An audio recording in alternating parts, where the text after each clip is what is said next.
எல்லாருக்கும் வணக்கம். நான் ஓம் பிரகாஷ் பேசுகிறேன். இது வரைக்கும் நீங்கள் இந்த சேனலை சப்ஸ்கிரைப் பண்ணலாம், சப்ஸ்கிரைப் பண்ணிக்கோங்க. அது மட்டும் இல்லாமல் பக்கத்தில் இருக்க பெல் பட்டனும் கிளிக் பண்ணி வச்சுக்கோங்க. அப்போ தான் நம்ம சேனலில் போடுற எல்லா வீடியோஸும் உங்களுக்கு நோட்டிஃபிகேஷனில் காமிக்கும்.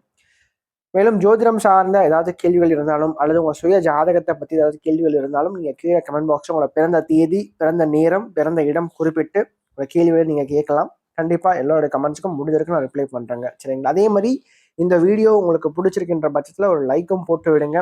நிறைய லைக்ஸ் வர தான் இன்னும் மேற்கொண்டு வீடியோஸ் நிறைய போடணுன்ற ஒரு தூண்டுதல் எனக்கும் வரும். சரிங்களா? முடிஞ்சிருக்கும் இந்த வீடியோ பார்க்குறவங்க ஒரு லைக்கை போட்டுட்டு கமெண்ட்டை போட்டுட்டு உங்களோட வீடியோ நீங்கள் பார்க்க ஆரம்பிங்க. சரி, வாங்க இப்போ வீடியோக்குள்ளே போகலாம்.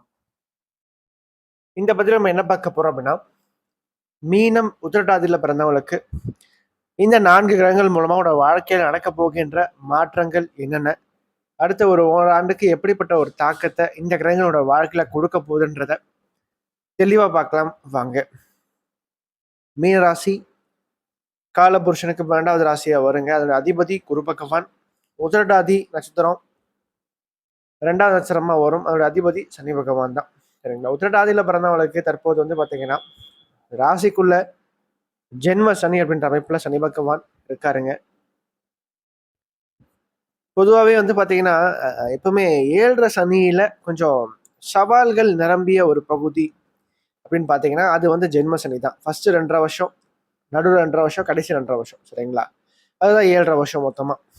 அதுல வந்து இந்த மத்தியம பகுதி அப்படின்னு சொல்லப்படக்கூடிய நடுவில் இருக்கக்கூடிய பகுதியான இந்த 2.5 ஆண்டுகள் சற்று சவால்கள் நிரம்பிய ஒரு காலகட்டமா இருக்குங்க. சரிங்களா? அதுதான் அப்பதான் சனி வந்து நிறைய சோதனைகளை கொடுப்பாருங்க. சரிங்களா?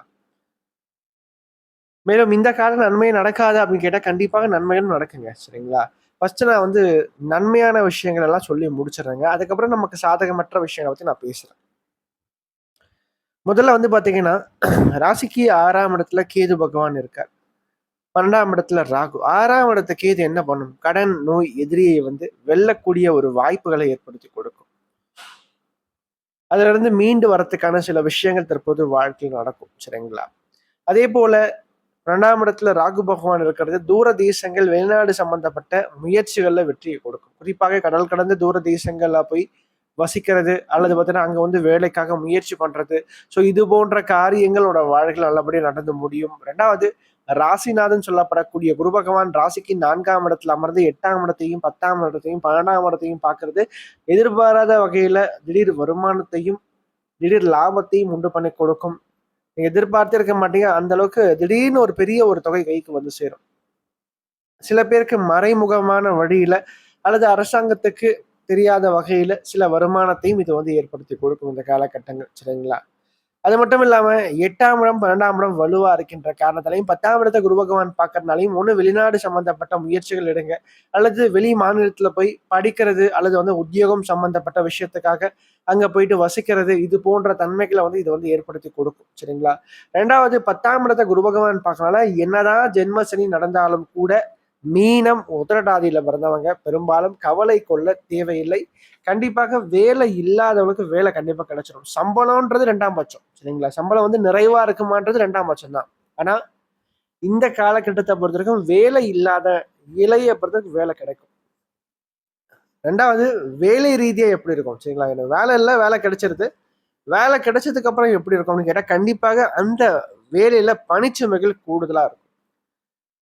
இன்றைக்கே பார்த்தீங்கன்னா நிறைய மீனம் உத்திரட்டாதியில பிறந்தவங்களுக்கு நீங்க நார்மலா வேலைக்கு போயிட்டு இருக்கீங்க, ஒரு 10 வருஷம் 15 வருஷம் வேலை செஞ்சுட்டு இருக்கீங்கன்னா கூட அவங்களுக்கும் பார்த்தீங்கன்னா இந்த காலகட்டத்துல பணிச்சுமைகள் சார்ந்த விஷயங்கள் அதிகமாக இருக்கும். 2வது நீங்க எவ்வளவுதான் உழைச்சு உழைச்சு உழைச்சு நீங்க கம்பெனிக்கோ அல்லது ஏதோ ஒரு நிறுவனத்துக்கோ நீங்க வந்து கொட்டினாலும் கூட அவங்க வந்து என்ன பண்ணுவாங்கன்னா, நீங்க 10 விஷயம் சரியா பண்றீங்க, 2 விஷயம் தப்பா பண்றீங்க, அந்த தப்பா பண்ண விஷயத்த மட்டும் தான் ஃபோக்கஸ் பண்ணுவாங்க. திருத்திக்கோ, திருத்திக்கோ, திருத்திக்கோன்னு சொல்லுவாங்க. 8 விஷயம் சரியா பண்ணீங்க பார்த்தீங்களா, அத கண்டுக்கவே மாட்டாங்க. அந்த அங்கீகாரம், ரெகக்னேஷன் அப்படின்ற ஒரு விஷயம் வந்து கிடைக்காது. மீனம் உத்திரட்டாதியில பிறந்தவங்களுக்கு. பெரும்பாலும் பார்த்தீங்கன்னா, இந்த காலகட்டத்த பொறுத்தவரைக்கும் நான் சொல்ற ஒரே விஷயம் என்னன்னா, எதையுமே எதிர்பார்க்காதீங்க இந்த காலகட்டத்துல. சரிங்களா? நீங்க உண்டு, உங்க வேலை உண்டுன்னு சொல்லிட்டு ஓடிட்டே இருங்க. அதிகமான வேலை, அதற்கு நிகரற்ற குறைவான சம்பளம் போன்ற நிலைகள் தான் இருக்குங்க. சரிங்களா? அதனால நான் என்ன சொல்ல வரேன்னா, இந்த காலகட்டத்தை பொறுத்தவரைக்கும் முடிஞ்ச வரைக்கும் பணத்தையும், வருமானத்தையும் பெருசா கண்டுக்காதீங்க. உழைக்கிறீங்க, வேலையை மட்டும் தக்க வச்சுக்கோங்க. சரிங்களா? 2வது, ஏன்னா குரு அடுத்த வருஷம் ஜூன் மாதம் வரைக்கும் 4ஆம் இடத்துல இருப்பாருங்க. அடுத்த 5ஆம் இடத்துக்கு பயிற்சி ஆயிடுவார். அதுக்கப்புறம் ஓரளவுக்கு உங்களுக்கு ஃபேவரா இருக்கும். ஜென்ம சனி பெருசா கஷ்டங்கள கொடுக்காது. 2026 ஜூன் மாசத்துக்கு பிறகு மீனம், உத்திரட்டாதி ரொம்ப நல்ல நேரம் வரப்போகுது. சரிங்களா? நல்ல ஒரு ஏற்றம் வரப்போகுது வாழ்க்கையில. அதனால கவலைப்படாதீங்க. நிச்சயமா நல்லாவே இருக்கும். ஆனா, இந்த ஒரு ஓராண்டு காலகட்டங்கள் உங்களுக்கு உடல் உழைப்பு அதிகமா போடுற மாரி இருக்கும். எத எடுத்தாலும் ஒரு தடை, ஒரு தாமதம் சார்ந்த விஷயங்கள் இருக்கும். சில பேருக்கு ஆரோக்கியம் சம்பந்தப்பட்ட வழியில சில பிரச்சனைகள் கண்டிப்பாக உண்டு. உடம்பு தாங்க எல்லாமே. காசு, பணம்ன்றது 2ஆம் பட்சம் தான். உடம்பு போச்சு, எல்லாமே போச்சுங்க. நீங்க வந்து உங்களோட ஆரோக்கியத்த மட்டும் நல்லா பார்த்துக்கங்க. 2வது, இந்த காலகட்டத்த பொறுத்தவரைக்கும் பார்த்தீங்கன்னா, தலைக்கு மேல ஏதோ ஒரு பாரம் இருக்கிற மாரியே இருக்குங்க. தலைக்கு மேல ஒரு பாரத்த தூக்கி வச்ச மாரியே இருக்கும். ஒரு ஸ்ட்ரெஸ்ஸாவே இருப்பீங்க, சுத்திக்கிட்டு இருப்பீங்க. அதே மாரி கணவன், மனைவிக்குள்ள அந்த புரிதல் அப்படின்ற ஒரு விஷயம் கொஞ்சம் குறைவாக இருக்கும். கொஞ்சம் அண்டர்ஸ்டாண்டிங் அப்படின்ற விஷயத்த கொஞ்சம் நீங்க வளர்த்துக்கணுங்க இந்த காலகட்டத்த பொறுத்தவரைக்கும். சரிங்களா? அது ஏன்னா, சனி 7ஆம் இடத்த பார்க்கறனாலயும், ராசிக்கு 12ஆம் இடத்துல ராகு இருக்கிறனாலயும், 3வது நபர்களால் குடும்பத்துல பிரச்சனைகள், குழப்பங்கள் சார்ந்த விஷயங்கள இது கொடுக்கும்.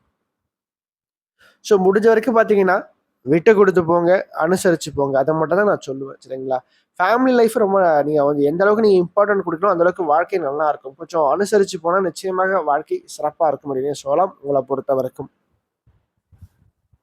மேலும் இந்த வீடியோ உங்களுக்கு புடிச்சிருந்தா லைக் பண்ணுங்க. புடிக்கலன்னா நீங்க தாராளமா நீங்க டிஸ்லைக்கும் பண்ணலாம். சரிங்களா? அதே மாரி இந்த வீடியோ பத்தின ஏதாவது கேள்விகள் எதுவா இருந்தாலும் நீங்க கமெண்ட் பாக்ஸ்ல கமெண்ட் பண்ணலாம். அது நல்ல விஷயமா இருந்தாலும் சரி, கெட்ட விஷயமா இருந்தாலும் சரி, உங்களோட தோன்ற விஷயங்கள் நீங்க கமெண்ட் பாக்ஸ்ல கமெண்ட் பண்ணுங்க. அது சரியா இருந்தா இன்னும் எனக்கு பூஸ்டப்பா இருக்கும். அது தவறான ஒரு இதுவா இருந்தா நான் அத திருத்திக்கிறேன். சரிங்களா? நன்றி, வணக்கம்.